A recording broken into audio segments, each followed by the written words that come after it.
I think it probably stays neutral. I don't think it hurts LeBron's GOAT argument at all. It's not like, oh, Steph won, let's move LeBron back a notch. I don't think it does. What is interesting, however, Antoine, is that I think Steph is far more likely to get another one than LeBron is. And I know you're high on Russell Westbrook is going to turn into a brand new player in the offseason. I'm not. But even with your optimism about Russ aside, I think we agree that the Warriors are kind of set up to succeed a little bit better than the Lakers. Now, the biggest question to me is, what happens if Steph wins a 5th ring and LeBron is stuck with 4? 4 is a lot, not 5. Then I think all of a sudden, when you look at LeBron's legacy, you look at LeBron's career, I think you'd not only have Jordan sitting here saying, 6 rings, best player of all time, but then you have Steph who got 5 rings on LeBron's watch. I think that would hurt him. So how do you think if Steph won another one, how do you think that would affect LeBron's legacy? Is everybody okay? I don't understand why we're having this type of discussion. When you think about LeBron James and Steph Curry, you don't put them in the same category. I mean, LeBron James' conversation is about Michael Jordan and, Magic, the top 5 players to ever play the game. Steph Curry, if Steph Curry's able to win another title, we'll probably start putting him. He'll definitely be in the top 10 of all time. I probably would not have a problem putting him in the top 10 if he wins another title. But it's no conversation when it comes to LeBron James and Steph Curry of all-time players, no matter what Steph does. LeBron James, we're talking about GOAT status. When you're talking about that, that's Michael Jordan, LeBron. That's where really the conversation starts and stops right there. Steph is not in that type of category with those guys. And I'm not going to sit here and entertain having a conversation or a debate about LeBron James and Steph Curry being on the same level. Here's the thing, though. No matter what Steph does the remaining of his career. It's kind of conversation. Antoine, that's but pretty here's the definitive, Twan. Okay. No, but that is correct. But it also, and Antoine, I don't say this disrespectfully. It's actually a compliment to you. It misses the point because no one is actually arguing Steph versus LeBron. What they are arguing is LeBron versus Michael, and now they are sending emissaries on Michael's behalf to fight it. Like Michael sent an entire video crew to make a 10-hour documentary on his behalf. So, that was the opening salvo. And now it's oh, boy, it LeBron's was effective, still too. The last LeBron's dance averaged 30 a game last year. It's what can we do now? It's could Steph Curry, he did spend time in North Carolina once upon a time. Can he be a Michael Jordan emissary to help Jordan's GOAT argument? Because all of it is such utter nonsense. Because, Brew, you know as well as I know, as well as Antoine knows from living. What? Go ahead, Wilds. What? Go ahead. It's not utter nonsense. You're just far too close to it. You think you're looking back on it as right now. We're wow, we're a week out from Steph getting his ring. If you are an old man in 50 years and you're telling your grandkids, why did LeBron have 4 rings and Steph had 5? The grandkids are going to be well, you know what the story is, Grandpa? One guy shot a bunch of 3-pointers, and one guy shot a bunch of 2-pointers. So that he was the guy who changed the whole game and got more rings because of it. And all of your grandkids' friends would be that makes sense. That's 3 and 2. It took, maybe. It took them that long to figure it out, Grandpa. How smart were you guys? It took a while. Listen, I can't speak to this definitively because none of my kids have children yet. I guess it's possible that I have incredibly stupid grandchildren, but I doubt it. I think at some point the gene pool won't be that diluted. I think they're going to be sharp kids. And I think they're going to understand, hey, Grandpa, did Steph and LeBron ever play each other in the finals? They did. Did Steph ever outplay LeBron in the finals? No. No. It wasn't even close. No one even argued it. Well, then, so then why did Steph win more? Well, after LeBron decimated them and literally left one of Steph's teammates crying in the car, they called someone else who was another great player, and he joined him. Yeah, decimated them. Won 3 in a row, including the game 7 on their home court. They won Steph by had, 3? The three games. The three games. It's games 5 and 6. They won game 7 by 4. LeBron iced it with the free throw, and they won games 5 and 6 by double digits. But not the point. This isn't about Steph versus LeBron. It's always about LeBron versus Michael. To which I go to what I was going to say before, which is a reminder to the audience. Count the rings was never a thing until Michael got the most of them, when he doesn't actually have the most. Kareem has the same and Russell has 11. But again, doesn't count. Because, Brew, when you go for your yearly Michael Jordan tribute tour and you stop by the old United Center and you look at the statue, what does it say? The greatest to ever play. And when was that statue made? The greatest there ever was, the greatest there ever will be. There you go. The That's greatest. I knew you would know. I haven't been in a while, but you're there every year. It's like I eat. Yeah, no, I get it. I understand. So that was when Michael Jordan had 3 rings. Magic had 5. Kareem had 6. Bird had 3.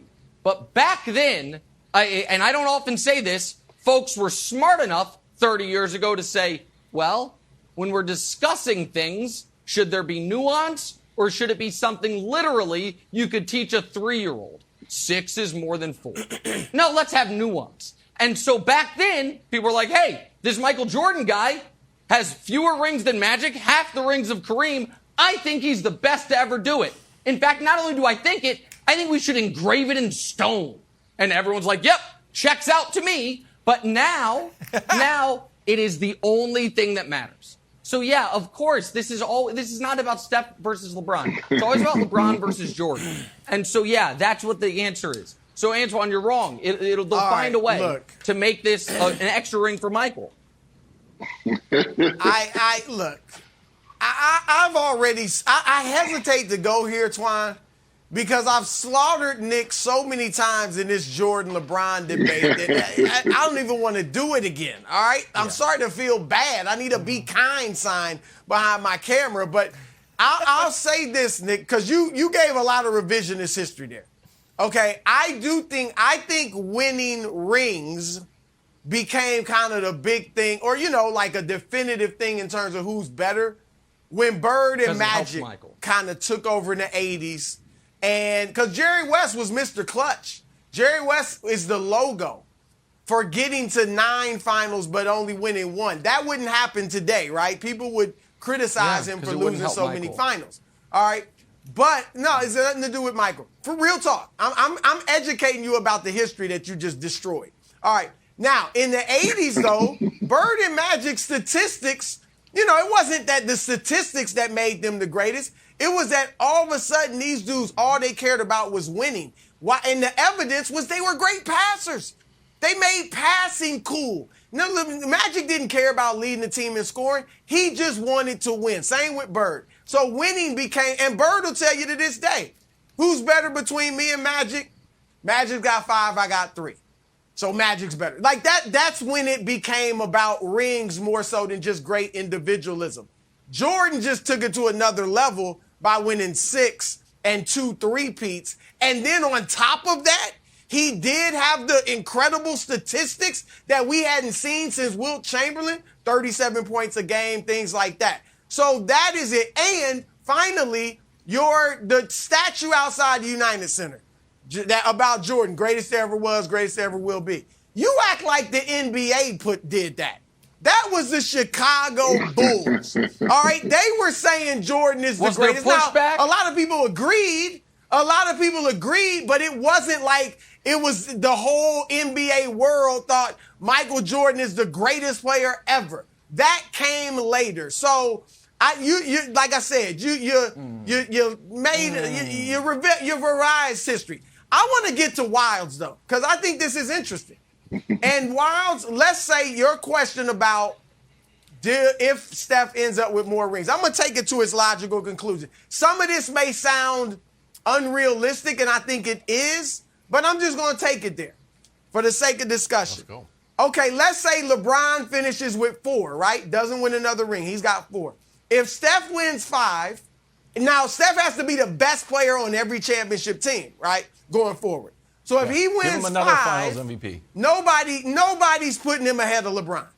No, and LeBron's a better player, but nobody's putting him ahead of LeBron. It's not even a discussion. Kobe's got 5. Most people have LeBron ahead of Kobe. All right, if Steph wins 6 and is still the best player, I would not move him ahead of LeBron. And Twine, I hear what you're saying. LeBron's just better, but if he wins 6, the analytics-obsessed media, and that's the young guys coming up, are analytics obsessed. LeBron's got the greatest analytics. I bet you they would put Steph. I bet you they would. Well, Steph's 7th all time in effective field goal percentage. LeBron's 49th. So I don't know. There's analytics arguments for both. One analytic. So Give Steph, me any of the other ones. Steph. I mean, what's his free throw percentage too? Steph's got. Let me finish my point, Nick. If he gets 6, I would not move him ahead of LeBron. But a lot of the younger media, I bet you they would. Because 6 is like a mythical number now that Jordan got 6, right? LeBron, Kobe, everybody's going for 6. All right? This is unrealistic, but I'm going to throw it out there. If he gets 7, again, he wouldn't be better than LeBron and Matt and Michael. Started on 8. People would start, I'm stopping at 7. But people would start saying he's the GOAT. I hate to say it. It would be a Tom Brady thing. Again, mythical number because of Brady's 7 Super Bowls, even though it's a different sport. More than Jordan. People would start saying he's the GOAT. I wouldn't, but people would. So I'm just there you go. Can I tell you something real quick? Hold on. And this is where my you say you argument take is not rings, Nick. You know my argument for Jordan is not rings. Don't diminish my argument like that. No. It's not just 6 rings. You know that. Give me more credit I didn't than that. diminish That's all your I'm argument. saying. I didn't even. All I said was just. I didn't even say a full Don't sentence. act like my only argument is Doc protest too much. His dog go holler. That's not what I was going to say. But Brew said something very interesting there, which is Brew laid out a scenario where Steph Curry wins 3 more titles, is the best player on all those teams, and 3 more finals MVPs. And then he said, I still wouldn't have him above Jordan. Let me tell you something right now, guys. I'm going to tell you, Jenna, Wild, Antoine Brew. Mark this down, too. Put this on your old TikToks in a decade. If Steph Curry finishes with 7 rings and 4 finals MVPs, I'll put him ahead of LeBron. Because I'm open-minded. Okay. I don't have to have it start and end and finish with Michael Jordan is the greatest and work backwards from there. Don't think this is going away. Thanks for watching. Subscribe here to get the latest from the show. Also, be sure to check out more of the best clips from First Things First, or go watch a few segments from our other shows on FS1.